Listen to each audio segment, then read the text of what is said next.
All right, well, good morning, everybody, and welcome to the well here at STSA. We're happy that you're joining us here today. We're wrapping up a series that is a four-part series, but it had some kind of interruptions in the middle there for some holidays, where we are talking about burnt out, how to find peace in the middle of this world. And what we've been talking about, for those who are just kind of tuning in, is how to go from an overcrowded, overstuffed, no margin kind of life to a more balanced and life filled with margin. And we've been talking about margin, okay, and we've so far talked about two different areas that we need margin. We talked about our time, talked about our money, and today we're going to talk about relationships. And for the sake of review right here, margin, as we kind of talked about before, is the difference between our load and our limit. It's the difference between what we have on our plate right now and what we can handle. And hopefully, there's a space between those two. Hopefully, everything on your plate is not all the way to the limit of what you can handle, because the best things in life happen in the margin. When you have margin in your time, as we talked about several weeks ago, margin in your time, that's the best part. That's where you know what you do? You take walks when you have margin in your time. You read books when you have margin in your time. You wrestle with your kids for absolutely no reason when you have margin in your time. When you have margin, that's where you think, you dream, you set goals, 5-year goals, 10 years goals. This is where life is at its sweetest, when there's margin. Financially, when you have margin, that's when you can just out of nowhere say, you know what, sweetheart? Sending the kids to the grandparents, me and you are going away for the weekend. You can do that when you have margin. When you have margin financially, you can say, you know what, my parents have lived a very honorable life. I want to honor them on their 50th anniversary. I'm going to buy them a cruise to whatever. When you have margin in your finances, then someone comes along and they pull at your heartstrings, and you can help that person without feeling guilty or feeling like, how am I going to put food on the table, or how am I going to pay for my kids' college? You know the best part when you have financial margin? You don't have nightmares about losing your job. You don't have to work 80 hours a week for fear of, what am I going to do if I lose this job, when you have margin. Today we're talking about margin, relationship margin. Now some of you would say, okay, wait a minute, I kind of understand time margin, like we should not, schedule every single second of every single day, like there needs to be margin. I understand financial margin, like we talked about this last week, my income is this, my spending should be lower than that, hopefully there should be a buffer there. But what's relational margin? What does that mean when I need margin in my relationships? I just cut some people out, like you, get rid of these people? Like I should have a maximum number of friends, and there's like a limit of the number of people I should interact with and socialize with? Well, we can use the word relational margin, or we can use another word interchangeably, which would be emotional margin. And the same principle that applied to your time and your money applies to your emotions and your relationships, which is this: that each one of us has a capacity. And where we are, our current load should be less than our capacity, and there should be buffer or margin. Because you know what happens when there's no relational margin? That's when sparks fly. That's when relationships thrive on margin. And if there's no margin in relationships, that's where two people who love each other and commit each other for life want to kill each other, when there's no margin in relationships. For example, she walked home from work, or she drove home from work, and she had a rough day at the office. And rough day, and her boss was on her case, and so-and-so was speaking bad about her. She had a rough day. She comes home to her husband, all she wants to do is talk about it. He also had a rough day at the office, and he comes home, and all he wants to do is not talk about it. And he's at his capacity, and she's at her capacity. And she walks in and says, how was your day? And he says, fine. Fine, comma, what's for dinner? And she presses because she has no space for the silence. Well, he's got no space for the lack of silence. And now you have two people who love each other, care about each other, but by the end of this night, you know how this story ends. Okay, usually pots and pans flying, okay, by the end of the night here. And he's thinking to himself, why can't she see I just need a break? And she say, why can't he see I just need to talk? Why? What's the problem here? Problem is no margin. You're at work, and it's a rough day at work, and you took it from your boss, and you took it from your coworker, and you're waiting for the doctor, this and that, and then all of a sudden, it's 5 o'clock, or 5:30, whatever time you leave work, and then you get that email, and that's it. You lose it when you get that email. You snap, and that's it, and you respond back, and you fire off, and I'm done with this place. Why? No margin. You're a nice person. You're a caring person. Your friends would actually say you're probably one of the nicest people they know, always there to help. But may God help that person who comes to you on the wrong day when you ain't got no margin. And he comes with that negative comment. You know what living marginless is like? I used the analogy of a garage earlier, but I think a closet is more appropriate and fitting for today. You ever seen people? You ever seen someone with a closet like this? Maybe we should be honest. Are you a person with a closet like this? Some of you are like, yeah, what's wrong with that? Yeah, that's fine. Okay. You know when you have a closet that's overstuffed, but you always think there's room for one more. There's room in there for one more. I don't know what's in there. Like I said, my firstborn child could be in there. I don't even know that he's in there. Okay. But there's room for one more. Well, you know, at some point in time, if you keep putting one more, what's going to happen in this closet? It's going to fall apart. It's going to be destroyed. It's going to collapse. Financially, we know there is a limit at some point in time. And even though I can go past it at some points, we know there's a limit. Time, we know there's a limit. Emotionally, we don't realize there's a limit.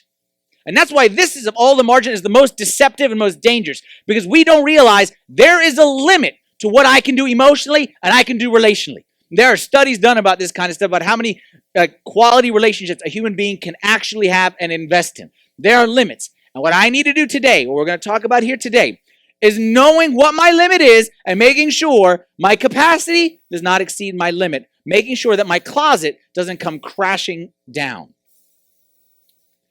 Some of you look at this closet. Maybe this is your closet. That's fine. We can work on that another time. But maybe this is your marriage, emotionally. Maybe this is where your marriage is. Your marriage is one hanger away from... Maybe your relationship with your children. You may not even realize. Maybe your relationship with your children is just one hanger away. Maybe your relationship with your friends. Maybe with your parents. Maybe your relationship with your boss. Like, oftentimes, we live at this state and we don't realize it. And what we'll say is, you know what? He shouldn't have sent that email. Or she should have just known to leave me alone. Or he should have not said that he wanted a cup of tea. Didn't he know?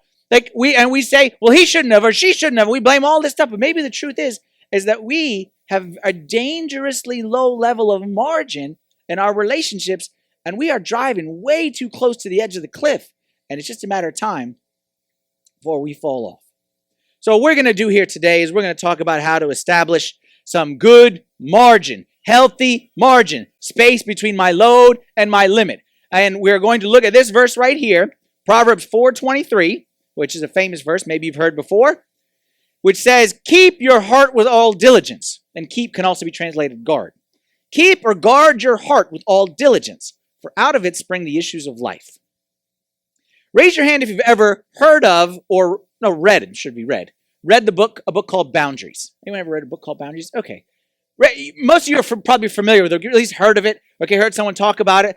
I'm going to borrow a phrase from the book Boundaries, okay, which is a great book, which I highly, if you struggle with this issue, go read the book Boundaries. It's a fantastic book. I'm going to borrow a phrase or an imagery that's used in that book about creating a fence or a boundary emotionally. And basically in that book, it talks about how emotionally we all need a fence around us. What does a fence do? A fence guards our property. So here I am in my yard. All right, let's say my yard is this middle section right here. If there's no fence, if you have no fence between you and your neighbor, there's like vagueness. Does that belong to me? Is that mine? Do I have to mow that or do I mow that? And sometimes I may stray over here and I may play in his yard. He may send his dog to poop in my yard, whatever it may be. And there's a fuzziness between them. But what a fence does is it clearly defines, I'm responsible for this, you're responsible for that. We need fences emotionally. We need fences relationally. We need to know what is our responsibility and what is not our responsibility. What are we held accountable for and what are we not held accountable for and is outside the scope of my duties. Now, any fence needs in addition to having a fence, it needs a gate as well. Like a fence with no gate is like, like a prison. Okay, we don't need to build prisons around ourselves and lock ourselves in. We need fences and we need gates. And a fence has a purpose and a gate has a purpose. What's the purpose of the fence first? The purpose of the fence is twofold. If there's something good that belongs to me, it's to protect it and keep it inside. And if there's something bad that belongs to you, it's to protect myself and keep it outside. So a fence kind of keeps the good in and keeps the bad out. How about a gate? A gate has the opposite. A gate has the effect of, if there's something bad that somehow snuck inside, a gate opens and I can release it. And a gate also, if I see one of my children out there who started rolling down the street or something like that, I can bring him back in. A gate is to let bad out and let good in. The point is, we need good inside, bad outside. We need to protect the good that we have. We also need a gate to release the bad that we don't have. We need to make sure that when there's outside stuff that's bad, that's harmful, we close the gate so it can't get in. But when there's good stuff, we need to open it, that good stuff can get in. What does that mean emotionally or relationally? Someone who has only fences, no gates. Someone who has fences, no gates. They protect themselves, very good. They don't let the bad stuff get in. But then the problem is if bad stuff is already inside. And the problem, someone who has fence with no gate sees someone in need and doesn't open the gate. Has no gate. So he just kind of closed off from the rest of the world. And that's bad. The other side, someone with all gates, basically anyone who walking down the street, anyone who got any kind of problem, come on in here and I'll help you out. That's also bad. We need to be healthy with fences and with gates. Now I'm going to break down that idea throughout the rest of our time here together. So, in a nutshell, okay, or in maybe like a summary kind of a way, what does it mean that I know what I'm responsible for emotionally? Let me ask you, am I responsible for others and their problems or just my own problems?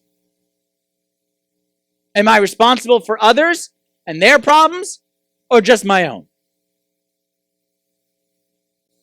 If you're a fence kind of a person, you say, just my own, they're irresponsible, fix your own problems and stop being lazy. If you're a gate kind of a person, you say, no, we are all one family, and what's mine is yours, and what's yours is mine, and we lean on one another, okay, and call on my brother, and I'll be there for you, lean on me, and all that kind of stuff. How do we solve this? Am I responsible for others or not responsible for others? Well, I'll answer it this way. I would say this: I'm not responsible for others, but I am responsible to others. I am not responsible for others, but I am responsible to others.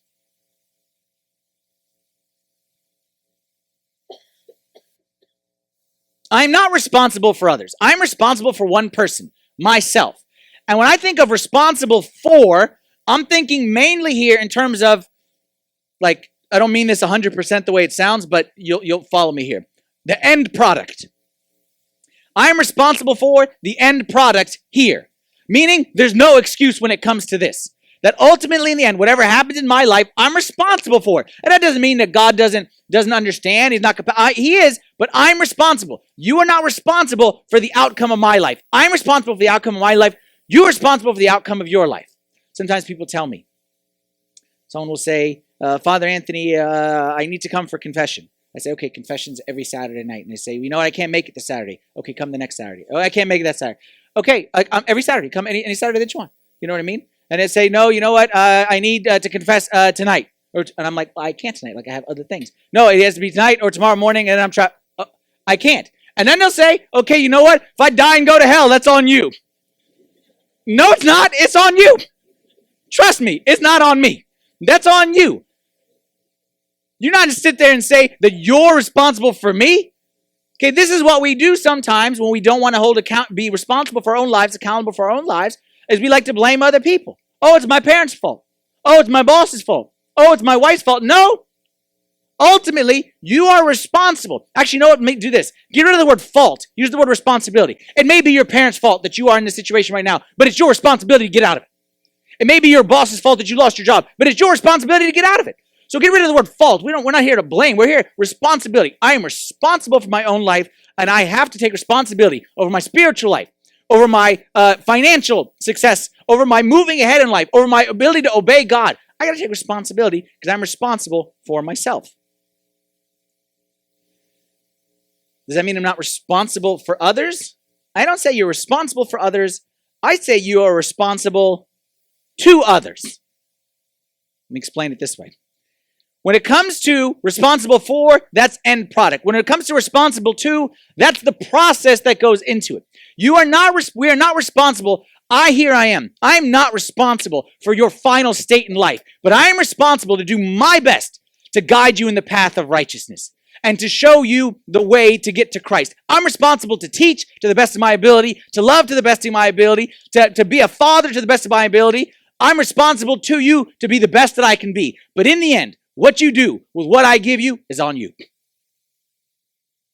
St. Paul says it this way in Galatians. We're going to look at 2 verses here in the same chapter, just 3 verses apart, that make it clear. St. Paul says in Galatians 6:2, bear one another's burdens and so fulfill the law of Christ. Bear one another's burdens and so fulfill the law of Christ. That's chapter 6, verse 2. 3 verses later, he seems to contradict himself and say, but each one shall bear his own load. What is he talking about?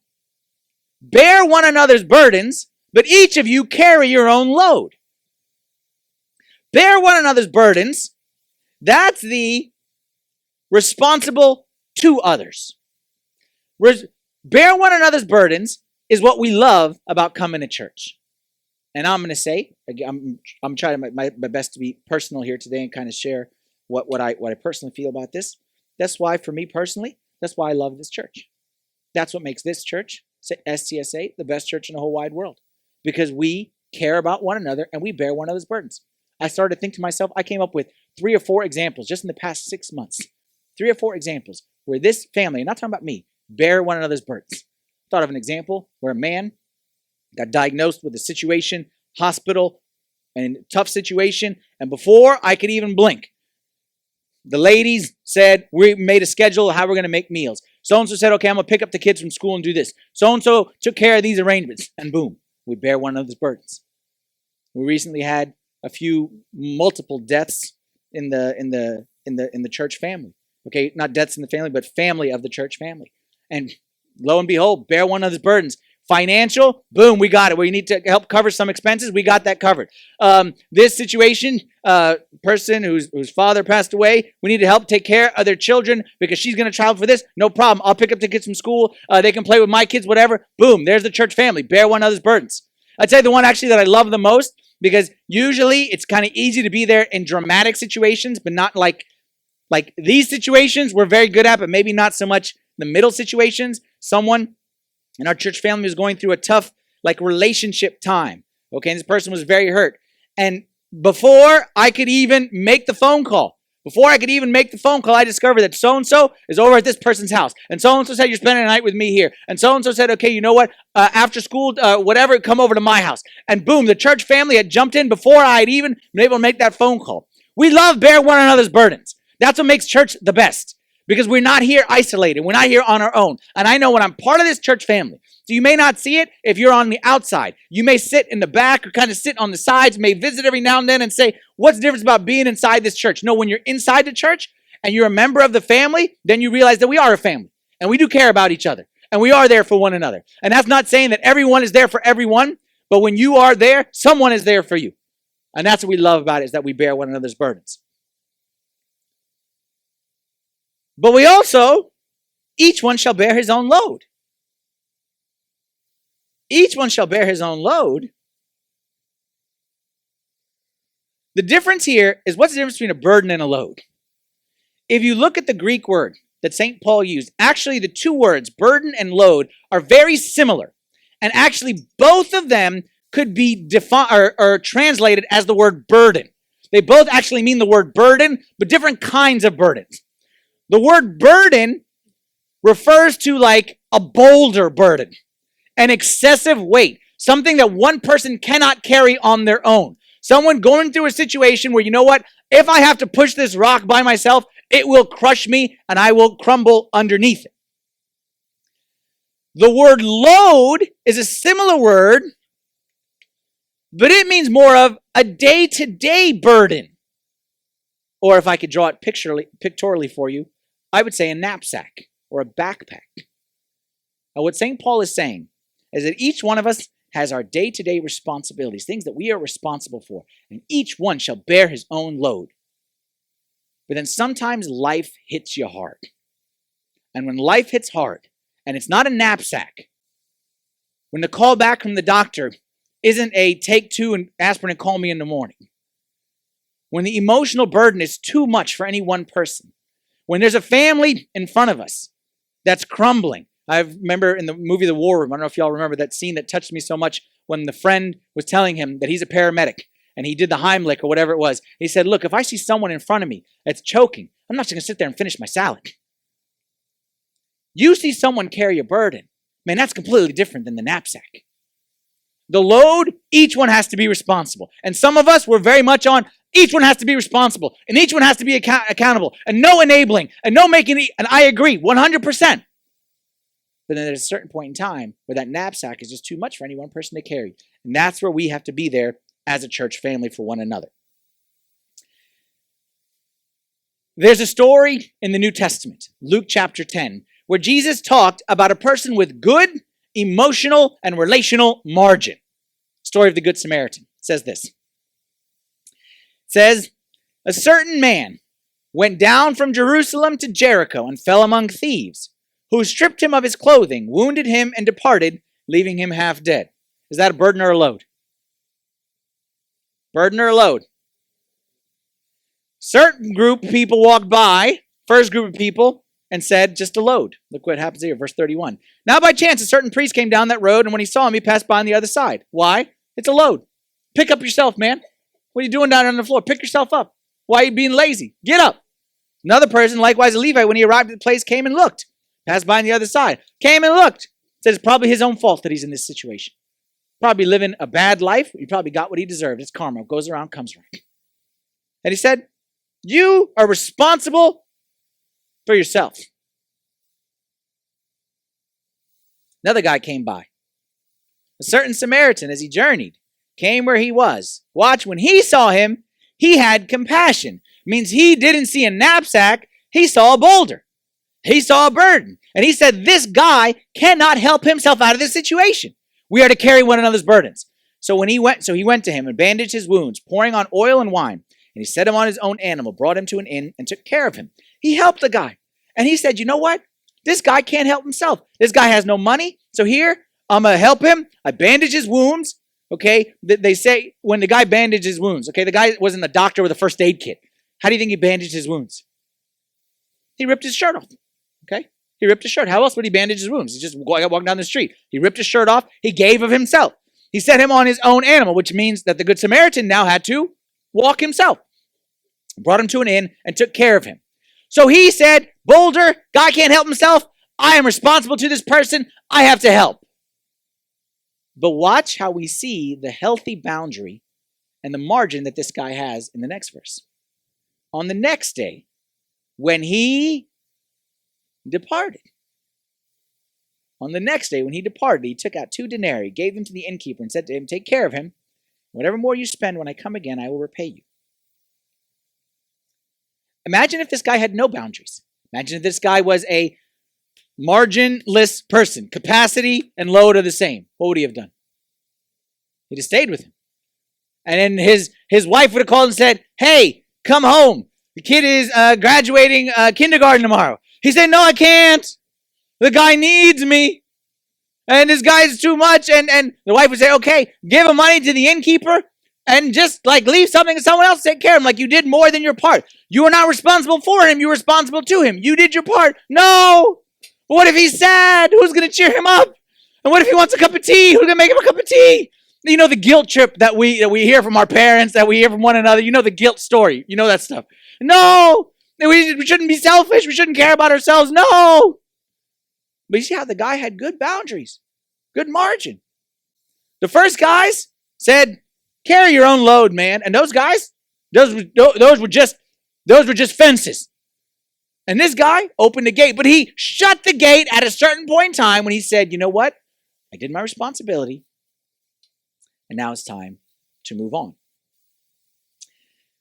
I can see the look. Okay, as I'm speaking, if I could right now, I would love to just put like a red sticker and a blue sticker. Who's on the fences and who's on the gates? Who's on the responsible? Who's the one who is more about the loads and who's the one more about burdens? Because the burden people are like, no, but that's so selfish and I can't leave him. And what if he's sad? And what the poor... And then the rest of you are like, no, he gave him too much as it is. He should make him earn that and fill out an application first. To the people who are all about burdens, you probably have very little emotional margin. To you, what I'm saying sounds heretical. Sounds heretical, doesn't it? Hey, wouldn't Jesus stay with him? Wouldn't Jesus stay with him? What would Jesus do? Well, I'll tell you the answer what Jesus would do right here. John chapter 5, verse 7. Jesus came to a man who was a poor man who had a burden which was too big for him. Burden too big. He was sick. So Jesus said to the sick man, the sick man said to Jesus, Jesus asked him, do you want to be made well? The sick man said, sir, I have no man to put me into the pool when the water is stirred up. But while I'm coming, another steps down before me. So what did Jesus say? Oh, that's okay. I'll pick you up. I'll put you in. Jesus said, rise, take up your bed and walk. I always look at this story. Think about this. Why didn't Jesus pick up the bed for the guy? The guy said, I can't, and it's hard, and I don't know what to do. Jesus said, I'm going to heal you. But you, bend down, pick up that bed, and carry it yourself. Why didn't Jesus pick up the bed for him? If our mentality is like the doormat of Christianity, if we think Christianity is just be a doormat, and just no, and that's okay, then Jesus would have picked up the bed for the guy. And Jesus probably would have bought him lunch. Jesus probably would have sent him home with food stamps or something like that as well. He said, I'm going to heal you. But you stop making excuses. You pick up your bed and walk right here because you have to carry your own load. Yes, this burden you cannot carry, so I will carry your burden, but you will bear your own load. See how Jesus had the balance? And that's what we need to find, is that balance. Some of us are too much burden. Some of us are too much load. Some of us think everyone is poor them, and we help, and we push ourselves to the limit emotionally. And you know what happens? Actually, you know what? These two people are a lot more similar than you realize. Because you know what happens to this person who pushes and pushes and pushes and has no limit, no limit, no limit? You know what happens to them? The closet, what happens when you put one more person in that closet? It collapses. And then they become, help yourself. Help yourself. Not help no one. Because I got burned by helping people. And that's what we're trying to avoid. That's why we need margin, space in the closet. What I want to do for the rest of our time here together is I want to address some FAQs about emotional margin. And I frame them in the form of misconceptions about emotional margin that maybe you're thinking in your head right now. And this is for both sides of the coin right now. And the first misconception, okay, as you see in your handout up on the screen, is that if I set boundaries, if I try to establish margin, I'm going to be hurting the people I care about. Because usually the people that we need the margin with are those who are closest to us. No, I can't do that to my mom. No, I can't say no to my dad. No, I can't tell my husband and my wife. No, my kids. I can't. I don't want to hurt their feelings. And this is especially true if you have a history of unhealthy practices and habits emotionally. So you know what? You've been helping your brother financially for a long time, and that's not right. Yes, he will be hurt when you say, I ain't paying you no more. He will be hurt, but you know what? Sometimes you just have to let people be hurt. You never say no. You're never assertive with your husband. You just grin and bear it, and you grin and bear it, and you just take it, and you never say your feelings to your husband. You know what? When you do say it, yes, he may be offended. Yes, he may be surprised, but that's okay. He'll live. He's a big boy. Tell him to put on his big boy pants, and he'll be okay.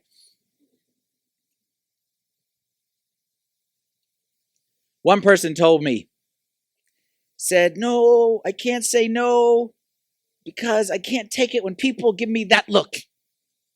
That look. I can't take that look. Well, let me tell you who didn't mind that look. Jesus didn't mind that look. Let me give you two examples. We'll just run through them quickly. Matthew chapter 14 is a story of when Jesus, earlier in Matthew 14, he had fed the 5,000 with 5 loaves and 2 fish. So there's 5,000 men plus women and children gathered on a hill. Jesus gave them free food for absolutely no reason. They didn't even ask for it. Jesus saw they couldn't find food. They might starve. They might whatever. Jesus fed them. But then look how the rest of the story goes. Immediately, Jesus made his disciples get into the boat and go before him to the other side, while he sent the multitudes away. And when he had sent the multitudes away, he went up on a mountain by himself to pray. Now, when evening came, he was alone there. The multitudes didn't want to leave Jesus, but Jesus said, you know what? Enough is enough. I gave you the 5 loaves and 2 fish. And of course, they're thinking, okay, this is great. Lunch tomorrow? Jesus said, hey, no. Enough is enough. Another verse. Mark chapter 1, verse 35. Now in the morning, having risen a long while before daylight, he went out and departed to a solitary place. There he prayed.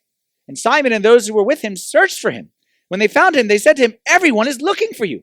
Everyone is looking for you. The reason why is earlier in this chapter, Jesus had done all kinds of healing, and sick people were healed and demons cast out. So of course, the whole town, if I come here today and I heal, this front row right here, and I say, all of you, you're healed, first thing you're going to do is you're going to go bring mom and dad and auntie and uncle, whoever it is, say, okay, that's good. Bring all the sick people, and we'll be waiting for you tomorrow, the next day. And of course, all of Arlington would be here if I'm healing sick people. But Jesus said, you know what? No. Now look at the next verse. It says, everyone's looking for you, but he said to them, man, I'm going to the next town. I'm done here. Some of us, the phrase, everyone is looking for you, or let me change it, maybe something that may be here. Everyone needs you. I need you. I need you. You're needed here. Jesus said, you know what? I'm moving on to the next town. Saying no doesn't hurt people. Saying no may be the best thing you do for that person. Saying no, number one, if it keeps you healthy, we're going to talk about this in a little bit. If it keeps you healthy, you're doing a good thing for the relationship. And number two, each one shall bear his own load. So this is all the people who don't like the handouts, okay, and don't like, okay, now I'm speaking your language right here, is that each one has to learn to be responsible over their own selves. And sometimes we do in a desire to be Christian, and a desire to help the other person, a desire to not turn the other person away, we actually end up hurting that person. And we end up hurting ourselves as well. So with each of these, we're going to have an action item, a to-do. If you struggle with this misconception, here's your to-do. And most of them are mental more than they are action. And here's your to-do item. If you think that saying no is going to hurt people, I'm going to be assertive. I will be assertive. What I mean by assertive is I'm not just going to sit here and say, okay, you know what? Father Anthony's right. I shouldn't do that anymore. No, I'm going to be assertive. I'm taking initiative. And I am going to make a plan or find some way to be assertive. And that may mean going to a spouse or a loved one or a friend or a boss or a parent or a child or whatever it is and saying, you know what? This stuff is piling up inside me. I got to get this out. And I got to say this in love. And I got to do this honestly. And I can't allow this bitterness inside me anymore. You know your problem if you struggle with this misconception that I don't want to hurt people, I don't want to hurt people, I don't want to hurt people? Who told you that setting a healthy boundary is hurting them? Like we have this misconception in our mind that if I put a fence between me and my neighbor, he might be sad. Why would he be sad? He doesn't have to be sad. It's defining what's his property and your property. Because he's going to be judged on that. No, but he might be sad. No. Stop viewing fences as an offensive weapon. I'm not saying set boundaries in a hurt the other person kind of a way. So remove that from your mind. And just so you know, if the only thing, back to my neighbor example, if the only thing keeping a good relationship between me and my neighbor is his dog pooping on my yard, we have other problems.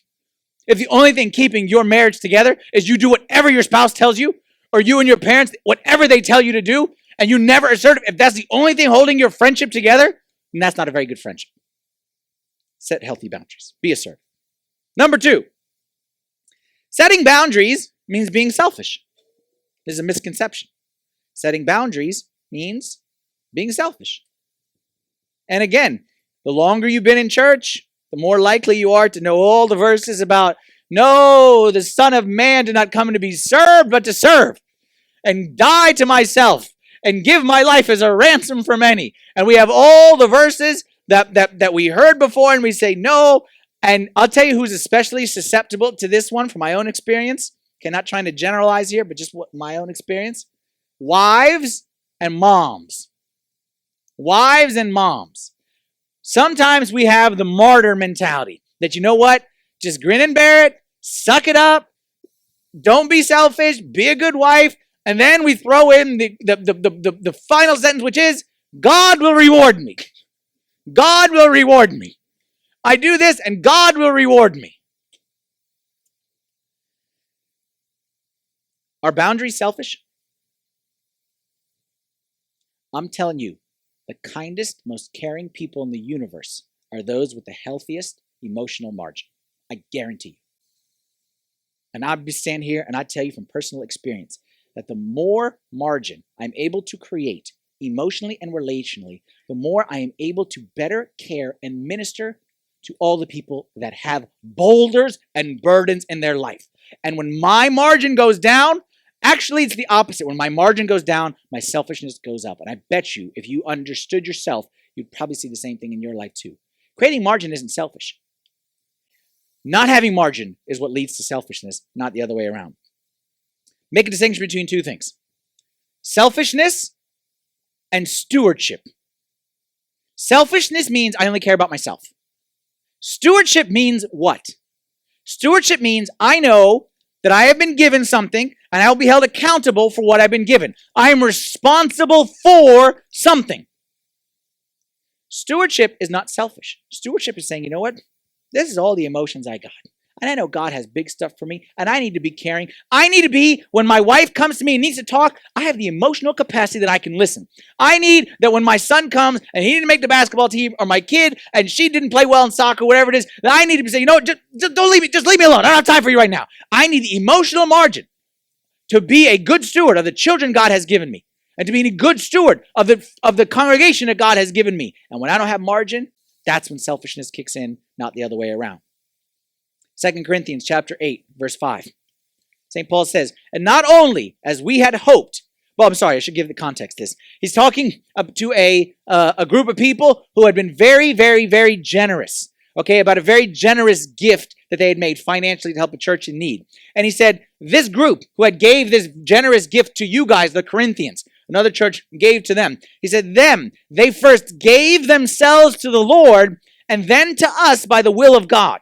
Notice the order there. He didn't say, we told them our sob story, and they said, you know what? We love you all. We care about you. We're going to give to you. He said, no. This group is the most generous people. You know why? Because they first gave themselves to the Lord, and then the Lord told them, give to these people.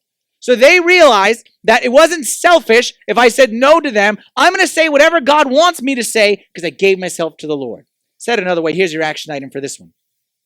My action item is this: I won't allow the emotional needs of others to come before my own. I won't allow the emotional needs of others to come before my own. That doesn't mean I don't care about the emotional needs of others, but I will not allow the emotional needs of others to come before my own emotional needs. You can't help anybody when you yourself are messed up. Logic. This is why when you get on the airplane and they say the oxygen mask falls, they say put your own mask on first and then help the little guy next to you. Why? Because you are of no benefit to that little guy if you are passed out and in a coma. We put the oxygen mask on ourselves, and then we help those around us. We carry our own load, and then we help others carry their burdens. But if we are not able to care for our own emotional needs, you're not going to be able to help anybody else. That's the second. Third one is my favorite. I need to be fair. If I help one, I help them all. And to be honest, the majority of the people who say this, not all, okay, I'm not saying all, but I'd say 80-20 on this one. Some people, the 20%, are really saying this in a way of they do help everybody, and that's bad for other reasons. But you know the majority of people who say this? They say it in a way of laziness. They say it in a way of, you know what? I would love to help you. But if I helped you, I'd have to help everyone, so I'm going home. I would love to help every homeless person. But see, if I help one, I'd have to help them all. Do you know how many sins were committed in the name of fairness? How many acts of cruelty were committed in the name of fairness? No. I can't help this person because if I help this one person, then all of the world will be at my doorstep, and therefore I can't handle that. So sorry, tough luck to you. And we justify it in the name of fairness. And truly, that is sin, is what that is. This is nonsense. Andy Stanley, pastor down in Atlanta, coined it, said so eloquently. He says, the goal is to do for one what you wish you could do for all. You cannot do it for all. Nobody can do it for all. Even Jesus himself could not do it for all. Do for one what you wish you could do for all. Stop making excuses of, I can't help this person because I can't help every person. No one can help every person, but you know what? If I help this person, and this person helps that person helps that person, that person helps. If everyone does for one what they wish they could do for all, we'd cover everyone. Galatians chapter 1, verse 10. St. Paul says, do I not persuade men, or do I persuade God? Do I seek to please men? If I still please men, I would not be a bondservant of Christ. You know what your action item is going to be here for this one? Your action item here for this one is our goal is not to please men. I'm not telling you help every homeless. I'm not telling you be there for every sad person. I'm not telling you to go to every function or event or birthday party that you're invited to. But I am asking you to obey the voice of God and what to do. And you say, how do I know what to do? Well, that's our action item. My action item is I will seek guidance from God and be sensitive to his leading. I will seek guidance from God and be sensitive to his leading. For example, make this practical in case this is tough for you. It's the age-old, someone in the street asked me for money. Should I help them or not help them? People ask me that all the time. Homeless person, should I help them or not help them? I cannot say to help them or I cannot say to not help them. If you're the richest person in the world and you can help everyone, great. Okay? Or if you got no money in your pocket, don't help, okay, great. Or that's fine. But most likely you're somewhere in between. And there's a point in time where you feel God is saying, no, no, no, yes, help that person. And in that situation where God is leading you to help that person and you choose not to, that's a sin, especially if you do it in the name of fairness. But I'm not saying that you just go willy-nilly and throw all your money. So do you see what my point is? It's not up to me. It's up to God. Let me tell you how I make this practical for me. Don't take this against me. Like I'm sharing just from my own experience, but I never have an agenda up here. Okay, I hope you realize that. My only agenda is just to be honest and just share. So please don't think like I have an agenda or I'm trying to make a point or anything like that. I made a vow to God. I would never, ever use this for that. So just trust me. Like, take it simple. At the phase of life that I'm in, everyone goes through different phases in life. Okay, in my priesthood, there was the beginning phase when it was me and Marianne. Okay, and we didn't have kids. That was a phase. And I was able to do certain things in that phase. And then even when the kids were like little and Marianne wasn't working, now we're in a phase where Marianne is working full time and the kids are at an age where they play a lot of sports, both on Monday. One has soccer, one has basketball on Monday. Michael got Tuesday, he got Wednesday. We got 2 games every week for soccer, soccer, and then we got basketball. Like, we have a lot of different things going on. In addition, my kids are at the age, Michael's about to turn 11. I'm doing the math, okay, and I'm trying to figure out, it's hard to say in front of my parents, at what age did I not care about hanging out with my parents anymore? Okay, sorry. And my kids are approaching that age, and it's an inevitable age, okay? At what age do you don't, the last place you want to be is at home, okay? I love my parents, they're the best, okay? But it's an inevitable age. My kids are approaching that age. So I have a limited time with them where they actually like spending time with us. So for me, a big thing for me is being home weeknights. That's a big thing for me. And it's not because I'm selfish. It's not because I watch TV. It's none of that stuff.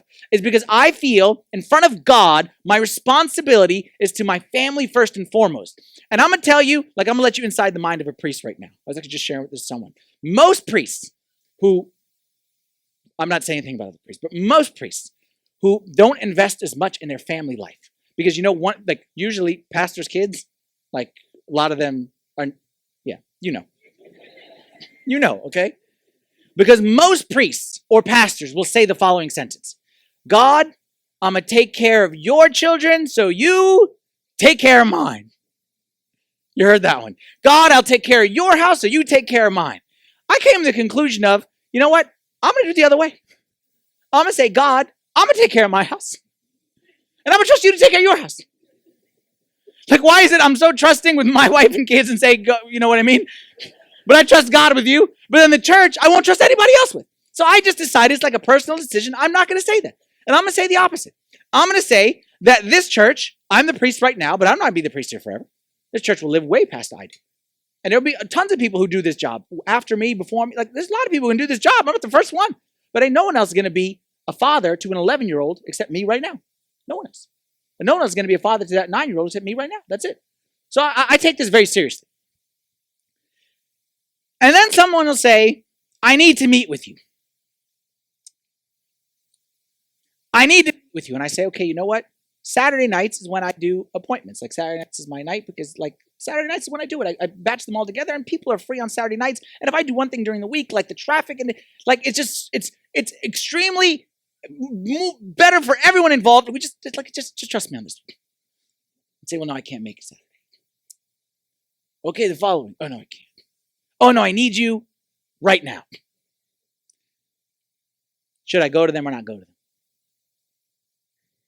Should I go or not go? I told you my little sob story right now about the kids. You say, no, let them suffer. Who cares about them? Stay with your kids. But some of you, well, that might have been you last week, saying, no, you should have gone to them. What's the answer? Do I go or don't go? The answer is, I lift my heart to God and say, God, what do you want me to do? Because I kind of really believe in like this family thing, but I'm not stupid enough to think that I set a rule and God must abide by my rule. And there's no deviation outside of my rule. So I lift my heart to God and I say, God, what do you want me to do? You want me to go or not go? And sometimes God says, no. Tell them to come on Saturday. And they're just trying to inconvenience your schedule so as not to inconvenience their own schedule.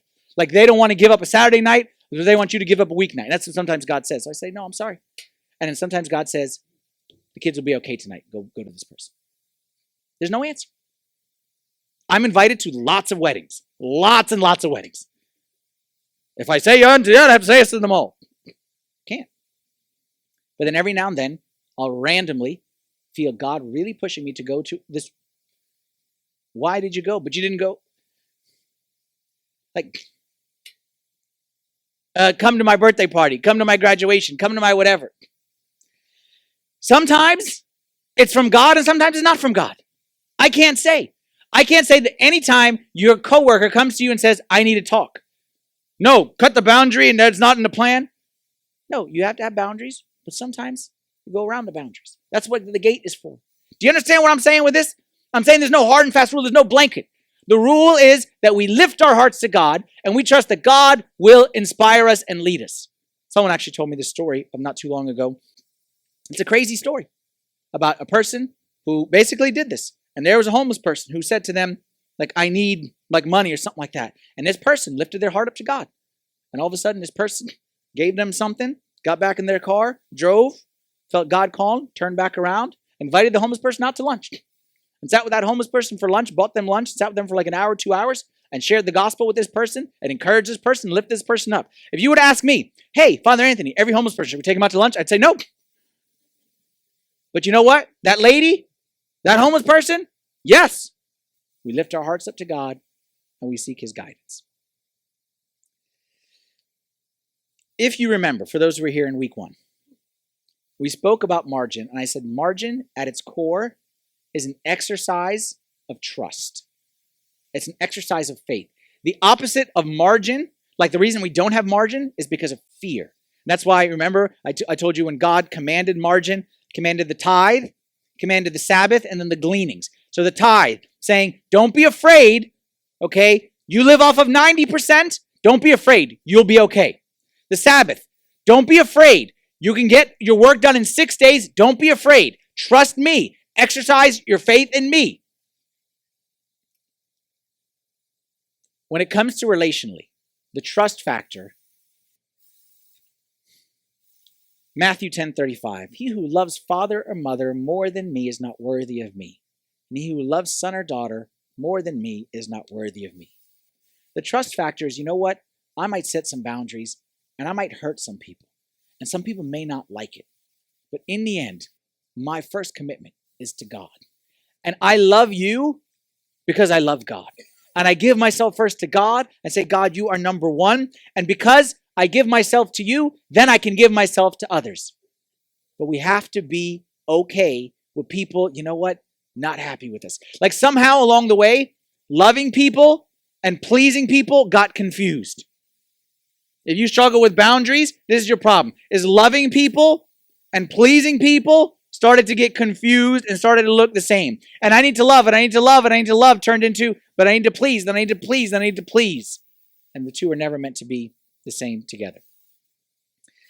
That's our series on margin. Okay, and as we wrap up, I'm going to invite our music team to come up here because we'd like to end a series with a nice song together. And I want to leave you with this verse here that hopefully reminds you of everything that we talked about and shows you the reason why margin is so important. Ephesians 5. I started the series off with this verse. See then that you walk circumspectly, not as fools, but as wise, redeeming the time because the days are evil. I'm telling you, the best things in life happen in margin. When you have margin in your time, that's where life becomes.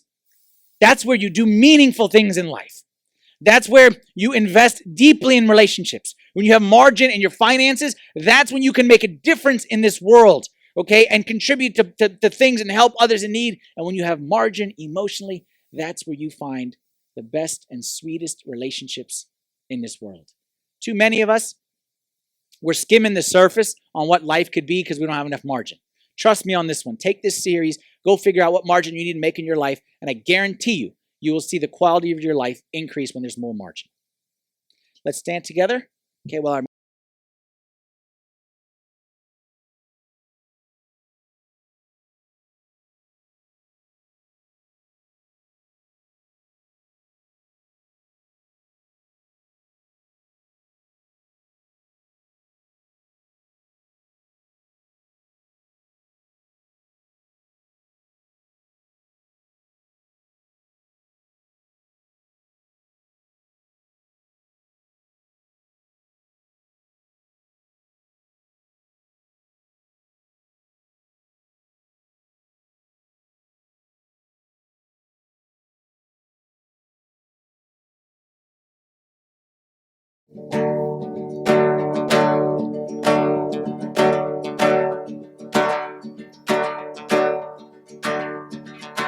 Opening the eyes of my heart, Lord.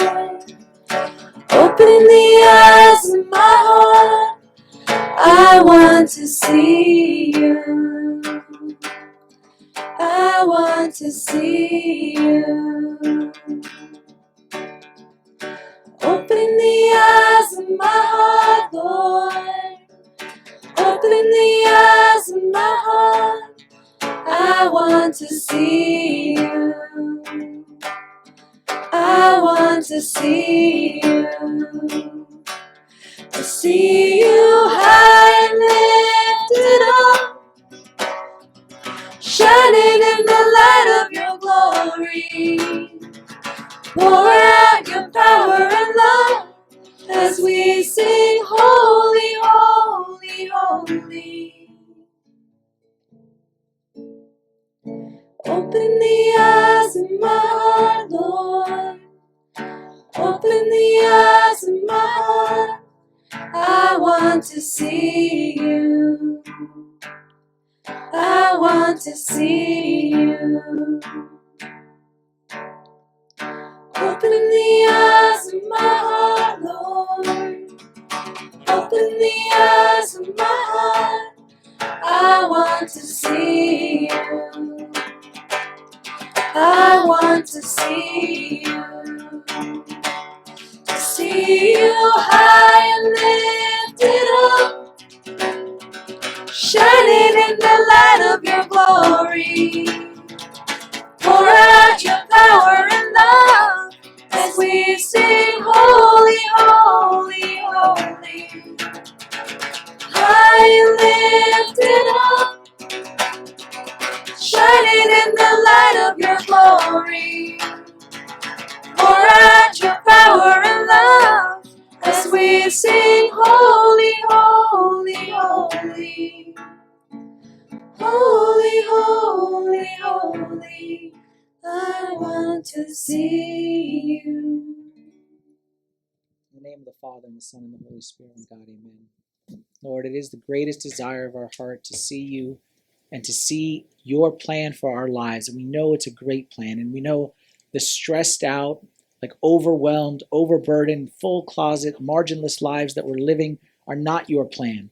So I pray, Lord, that through our time here together, that you really would open our eyes to see what you want to do and cast like a big vision for our lives, our finances, our relationships. Show us your vision, Lord, and help us to tap into that and to be obedient to what you want to do in our lives. Lord, we're excited to think of the possibilities in this coming year of when we get our relationships, our time, our schedule, our finances, when we get these things in order and we submit them to you, Lord, we're excited to think of the possibilities that could be. No more, Lord, our life is out of control, but we give control fully to you, and we pray that you would just help us to take the steps needed to get there. We pray this in the name of your Son, Jesus Christ, the prayers of all your saints. Lord, hear us as we pray thankfully.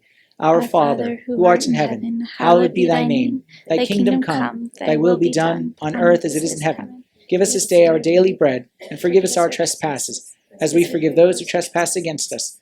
And lead us not into temptation, but deliver us from the evil one. In Christ Jesus our Lord, for thine is the kingdom, the power, and the glory forever. Amen.